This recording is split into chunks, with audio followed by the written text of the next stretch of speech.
Hola, ¿qué tal? Mi nombre es Andrea Ocando, estudiante de Contaduría Pública, y en esta oportunidad tengo el privilegio de dirigirme a ustedes para hablarles acerca de qué es el impuesto sobre la renta a personas naturales. Acompáñennos. Para conocer más a profundidad este concepto, es necesario saber primero qué es el impuesto sobre la renta. El ISLR es un impuesto o arancel tributario que se declara y paga de manera obligatoria en los primeros 3 meses del año, es decir, enero, febrero y marzo, al Estado, y se calcula de acuerdo a los ingresos percibidos por el contribuyente durante el año fiscal anterior. Dicho esto, es evidente que este tributo es originado por la obtención de renta, es decir, la ganancia de algún tipo de actividad, sea comercial, profesional, artística, entre otros, que anualmente sea superior en personas naturales dependientes de un salario al equivalente de 1.000 unidades tributarias y en aquellas que no dependan de un salario fijo de 1.500 unidades tributarias. Es importante resaltar que tanto personas naturales como jurídicas deben asumir el cumplimiento del pago de dicho impuesto. Ahora bien, es necesario conocer qué tipo de ingresos se manejan para calcular el pago del impuesto sobre la renta. Entre ellos, tenemos que existen dos. Estos son los ingresos brutos y el ingreso neto.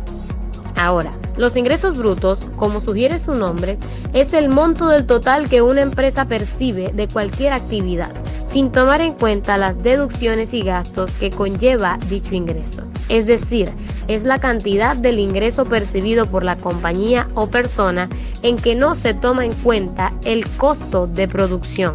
Por otro lado, el ingreso neto es el valor que queda después de realizar las respectivas deducciones, como los gastos. A esto se le llama valor real. Por ende, el ingreso neto o ingreso real obtenido por la compañía no es más que aquel resultante después de restar todos los gastos y pérdidas si las hubo.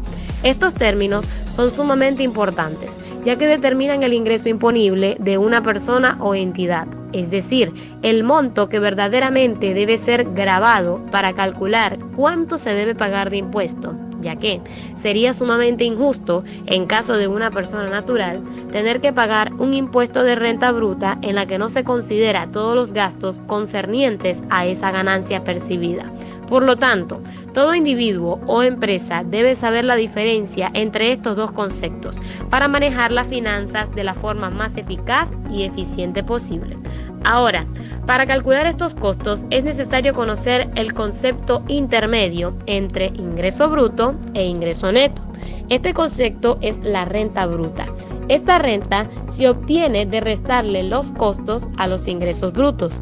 Si colocamos este proceso en una fórmula, tendríamos que renta bruta es igual a ingreso bruto menos los costos. Según lo establecido en los artículos 21 en adelante de la Ley del Impuesto sobre la Renta, muestra que la sustracción de los costos al ingreso bruto dan como resultado la renta bruta. En otras palabras, los ingresos que recibe un contribuyente al que posteriormente se le sustrae el costo directo de los bienes y servicios que se necesitan para obtenerlo es la renta bruta. Ahora, para calcular el ISLR debemos realizar ciertas deducciones, además de los costos al ingreso bruto. Estas son los desgravámenes, que no son más que deducciones que la ley permite aplicar a la renta de un contribuyente con el fin de determinar la base imponible para calcular el impuesto de un ejercicio fiscal determinado. Existen dos tipos de desgravámenes. Tenemos el desgravamen único y los desgravámenes detallados. El desgravamen único equivale a 774 unidades tributarias que el contribuyente puede deducir en pleno derecho, sin soportes o justificativos, y los desgravámenes detallados, que incluyen las deducciones de pagos efectuados por el contribuyente para satisfacer ciertas necesidades básicas, como lo son educación, seguros, servicios médicos, vivienda, entre otros. Estos gastos deben estar debidamente soportados. Para ello, en este fragmento de la ley, ubicado en los artículos del 59 al 62, se establecen en forma detallada y ordenada cuáles son las razones justificables por las que, al momento de realizar la fiscalización, se harán las deducciones, las cuales son 4 principales, que observaremos de forma resumida. Estas son: número 1, lo pagado a institutos docentes del país por la educación del contribuyente y sus descendientes, no mayores de 25 años. Este límite de edad no se aplica en el caso de educación especial. Número 2, lo pagado por concepto de primas de seguros de hospitalización, cirugía y maternidad a empresas de seguros domiciliadas en el país. Número 3, los gastos por servicios médicos, odontológicos y de hospitalización recibidos en el país por el contribuyente y las personas a su cargo en el año gravable. Número 4, lo pagado por concepto de cuotas de intereses en los casos de préstamos obtenidos para la adquisición de vivienda principal, hasta un máximo de 1.000 unidades tributarias por ejercicios, o lo pagado por concepto de alquiler de la vivienda principal, hasta un máximo de 800 unidades tributarias. También tenemos las rebajas, que son cantidades precisas que se permiten deducir a los impuestos que surjan al aplicar la tarifa correspondiente a los enriquecimientos gravables. Las rebajas se les conceden a las personas naturales residenciadas en el país y excepcionalmente a las no ubicadas en Venezuela de la siguiente forma. Son aquellas concedidas a personas residentes en el país, las rebajas personales, que por el simple hecho de ser venezolanas y residenciadas dentro de la nación, gozarán de una rebaja de impuesto de 10 unidades tributarias anuales.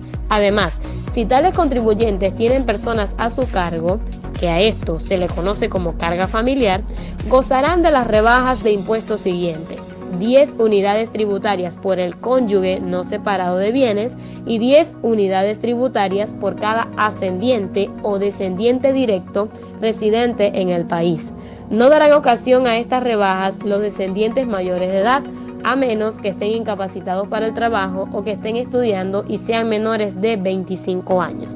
Por último, vamos a conocer cómo se hace la declaración. Pero primero debemos saber qué es la declaración del impuesto sobre la renta. No es más que un deber formal y obligatorio que se tiene con el Estado de pagar dicho impuesto usando el proceso de declaración virtual, donde queda registrado todo lo que allí se ejecuta. Se tienen dos clases de declaraciones. Tenemos la declaración definitiva y la declaración estimada.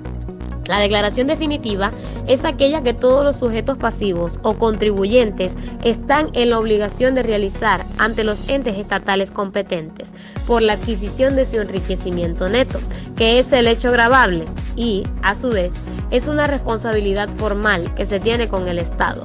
De omitirla, puede traer como consecuencia sanciones, multas, entre otros tipos de repercusiones muy desfavorables.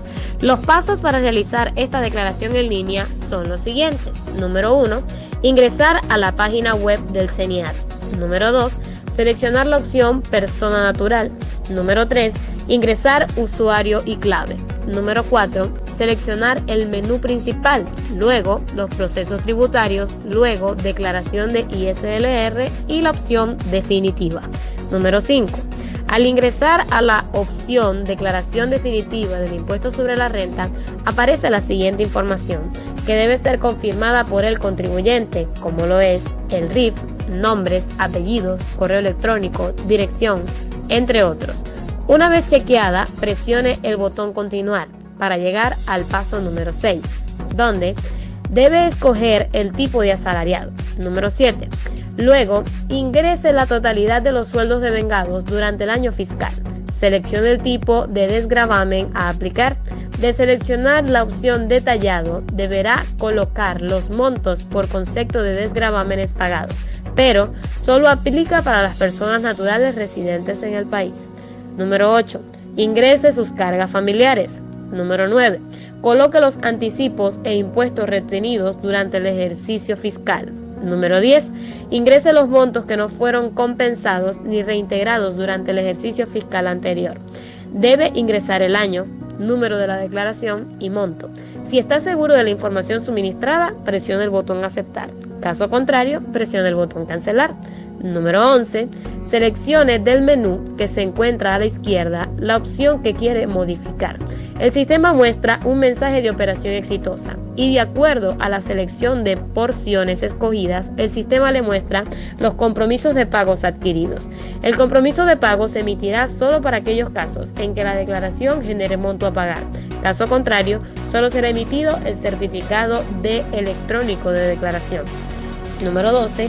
Haga clic en el botón Página principal y ubicado en el menú principal seleccione la opción de consultas. Posteriormente, compromisos de pagos y seleccione el tipo de consulta que desea efectuar, sea por compromisos pendientes o por fecha de operación. Haga clic sobre el campo Período para visualizar la planilla de pago. Número 15. Seleccione la opción por la cual desea efectuar el pago respectivo, bien sea manual, donde se encuentra la planilla de pago, o electrónica.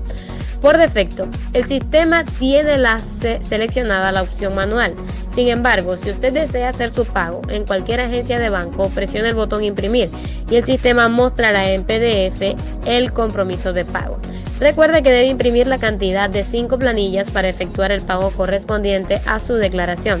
De la misma manera están las declaraciones estimadas, que no son más que el pago por anticipado del 75% del impuesto restante, pues el Fisco Nacional, como toda entidad, no puede esperar a que las empresas culminen su periodo para recibir el pago, ya que durante ese tiempo se necesitan recursos para laborar.